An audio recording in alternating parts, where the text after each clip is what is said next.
묵상 기도하심으로 새벽 예배를 시작하겠습니다.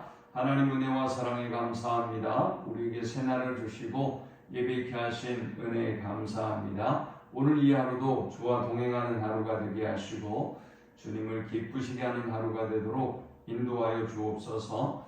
오늘도 우리의 모든 문제와 인생의 짐들은 주께 맡겨드립니다. 주님이 담당해 주시고 세상에 줄 수 없는 참된 평강과 안식을 허락하여 주옵소서. 주님의 약속대로 우리의 생각하는 것과 또 구하는 것보다 넘치도록 응답하신 하나님을 찬양합니다. 예수님의 이름으로 기도합니다. 아멘. 찬송가 432장 드리겠습니다. 큰 물결이 설레는 어두운 바다, 저 등대의 불빛도 희미한데 이 풍랑에 배저 항해하는 이 작은 배 사공은 주님이라. 나 두려움 없네, 두려움 없도다. 주 예수님 늘 깨어 계시도다. 이 흉흉한 바다를 다 지나면 저 소망의 나라에 이르리라. 큰 풍랑이 배를 위협하며 저 깊은 물이 벌려 달려드나 이 바다에 노저 항해하는 이 작은 배 사공은 주님이라. 나 두려움 없네, 두려움 없도다. 주 예수님 늘 깨어 계시도다.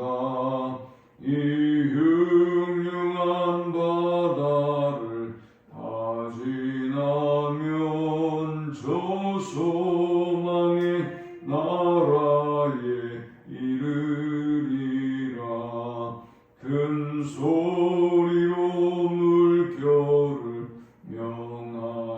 명하시면 이 바다는 고요히 잠자리라. 저 동력이 환하게 밝아올 때 나 주 함께 이 바다 건너가리. 나 두려움 없네, 두려움 없도다. 주 예수님 늘 깨어 계시도다. 이 흉흉한 바다를 다 지나면 저 소망의 나라에 이르리라. 아멘. 오늘 이 시간에 주시는 살아계신 하나님의 말씀은 구약성경 욥기 28장 1절에서 11절의 말씀입니다. 은이 나는 곳이 있고 금을 재련한 곳이 있으며 철은 흙에서 캐내고 동은 돌에서 녹여 얻느니라. 사람은 어둠을 뚫고 모든 것을 끝까지 탐지하여 어둠과 죽음의 그늘에 있는 광석도 탐지하되 그는 사람이 사는 곳에서 멀리 떠나 갱도를 깊이 뚫고 발길이 닿지 않는 곳 사람이 없는 곳에 매달려 흔들리느니라. 음식은 땅으로부터 나오나 그 밑은 불처럼 변화했도다. 그 돌에는 천옥이 있고 사금도 있으며 그 길은 솔개도 알지 못하고 매의 눈도 보지 못하며 용맹스러운 짐승도 밟지 못하였고 사나운 사자도 그리로 지나가지 못하였느니라. 사람이 굳은 바위에 손을 얹고 손을 대고 산을 뿌리까지 뒤엎으며 반석의 수로를 터서 각종 보물을 눈으로 발견하고 누수를 막아 스며 나가지 않게 하고 감추어져 있던 것을 밝은 대로 끌어내느니라. 아멘. 욥의 친구 빌닷은 25장 6절에서 인간을 비유하면서 구더기와 벌레 같은 사람이라고 했습니다. 구더기와 벌레는 무엇을 의미하는가 하면 자기 방어 능력이 없는 가장 낮고 비참한 존재의 인간을 비유하는 것입니다. 그러면 왜 인간을 구더기와 벌레에 비유했느냐? 이 욥이 자기의 무죄를 주장하고 또 자기가 당하는 이 고난과 어려움의 책임이 하나님께 있다고 계속 주장하니까 친구들이 보았을 때 너무 교만하게 보였던 것이죠. 사실 이 친구들은 욥과 하나님과의 관계를 모르기 때문에 함부로 자기 기준에서 또 일반론적인 기준에서 조언을 한 것이죠. 자, 그러면 빌닷의 인간관은 틀린 것이냐? 사실은 그렇지도 않아요. 빌닷의 인간관이 맞는 것이죠. 하나님 앞에 인간은 사실 벌레 같은 존재고 구더기 같은 존재이죠. 더구나 죄인된 우리의 모습을 바라볼 때 우리가 찬양도 그렇게 하잖아요. 이 벌레 같은 날 위에 십자가에 지신 주님을 찬양하는 곡도 있지 않습니까? 그처럼 그 크신 하나님의 은혜와 사랑에 비교해 보면 인간의 죄성은 구더기와 벌레에 비유해도 뭐 비참한 표현은 아니죠.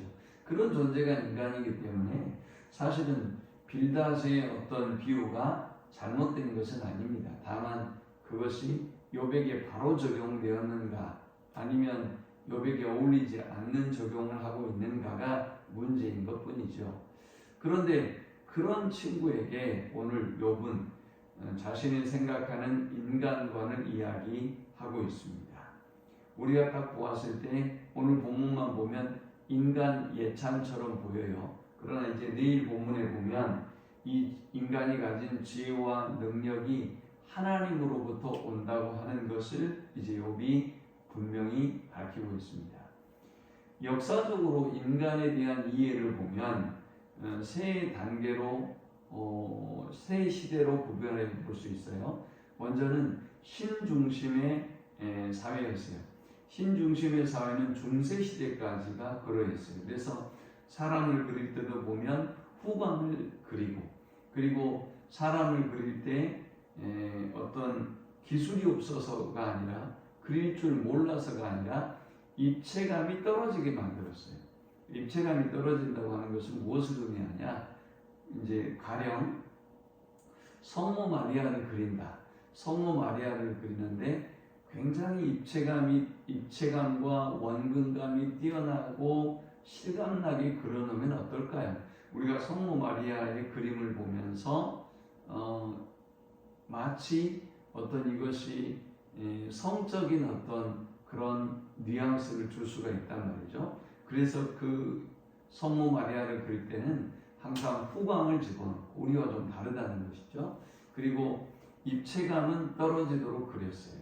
가령 예수님을 그렸을 때 꼬마 예수님, 아기 예수님을 그릴 때 그의 육체를 너무 적나라하게 그려놓으면 또 상스러워 보일까라고 생각을 했던 것이죠. 이때까지가 중세시대의 흐름이었어요.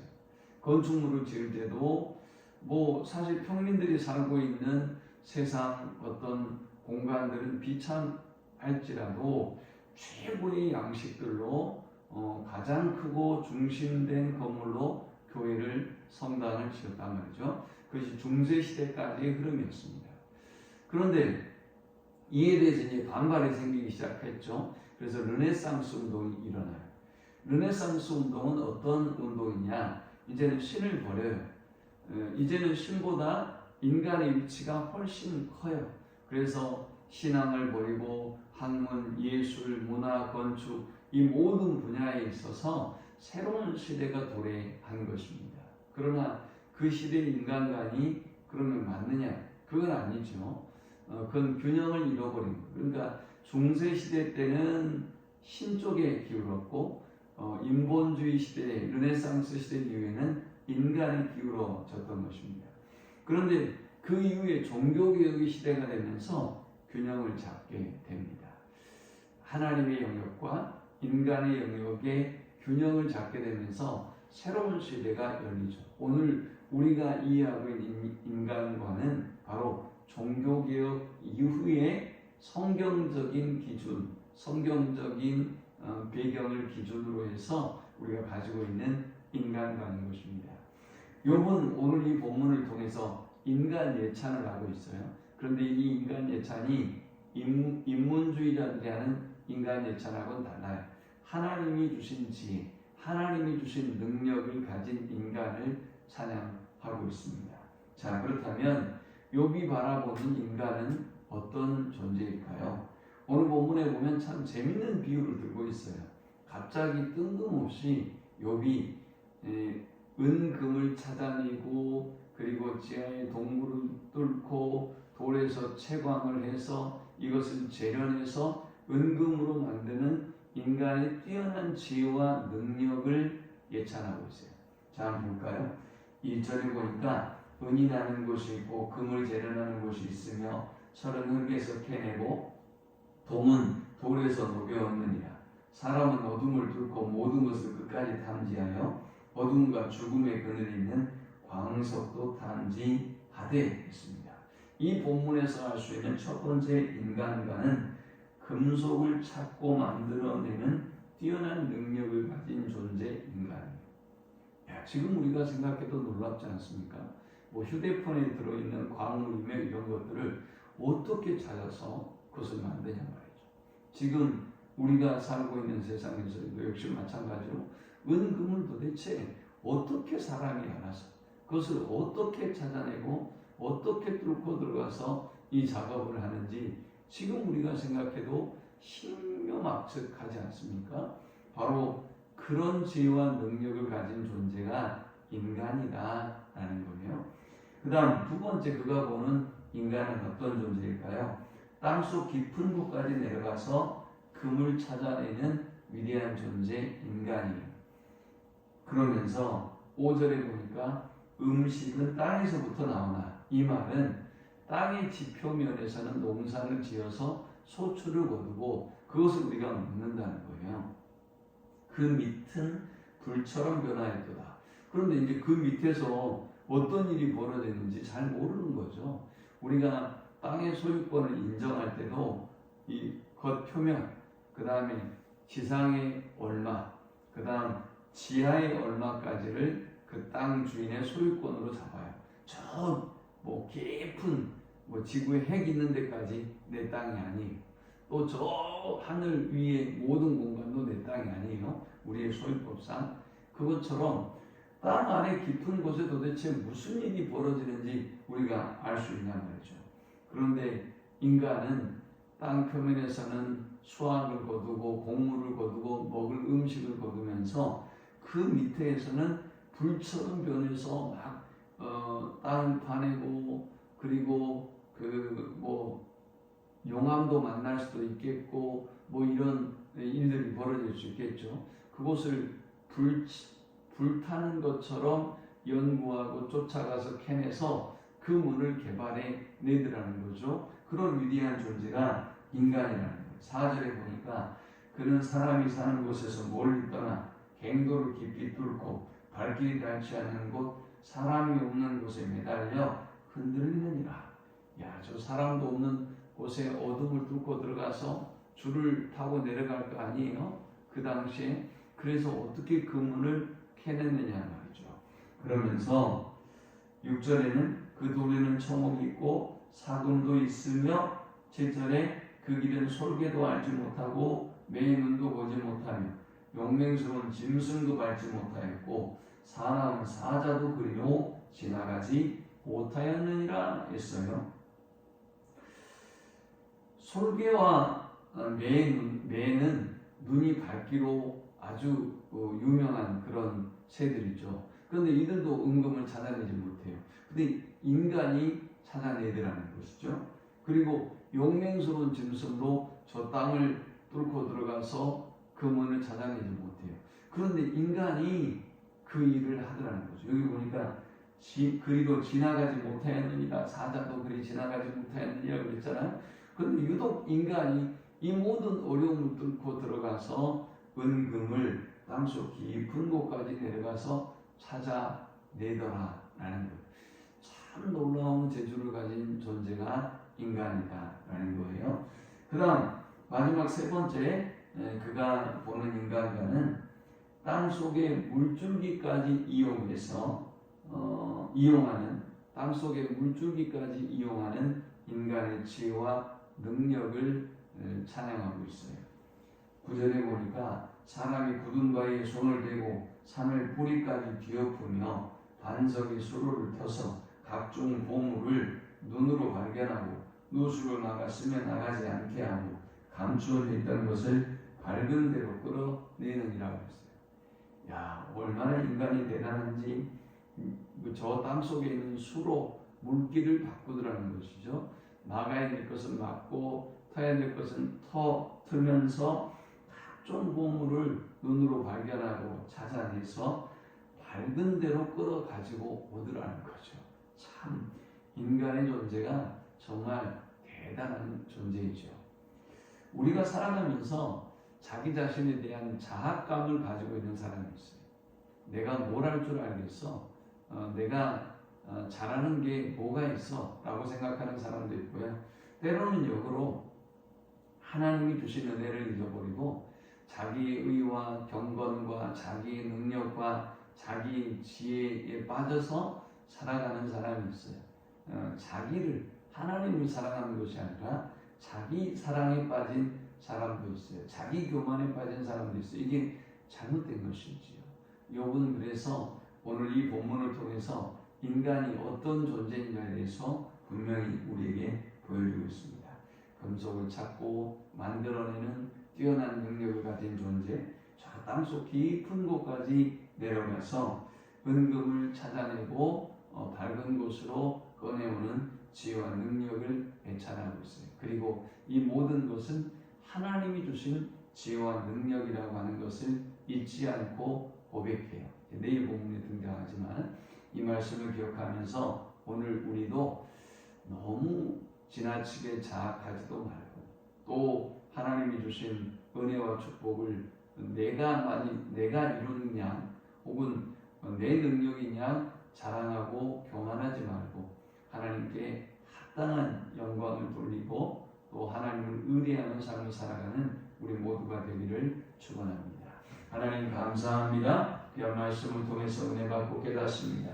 모든 것이 하나님의 은혜의 은택임을 기억하며 우리의 생명, 우리의 능력, 우리의 지혜 이 모든 것에 감사하며 하나님 앞에 신실하게 충성스럽게 그리고 겸손하게 쓰임받는 우리가 되게 주옵소서. 예수님의 이름으로 기도합니다. 아멘. 지금은 우리 주 예수 그리스도의 크신 은혜와 성부 하나님의 극진한 사랑과 성령의 인도 보호 교통 충만케 하시니 하나님의 은혜를 알고 감사하며 또 그 은혜에 합당한 삶을 살기를 소망하는 모든 주의 백성들의 모임 위에 이제부터 영원토록 함께 있을지어다. 아멘.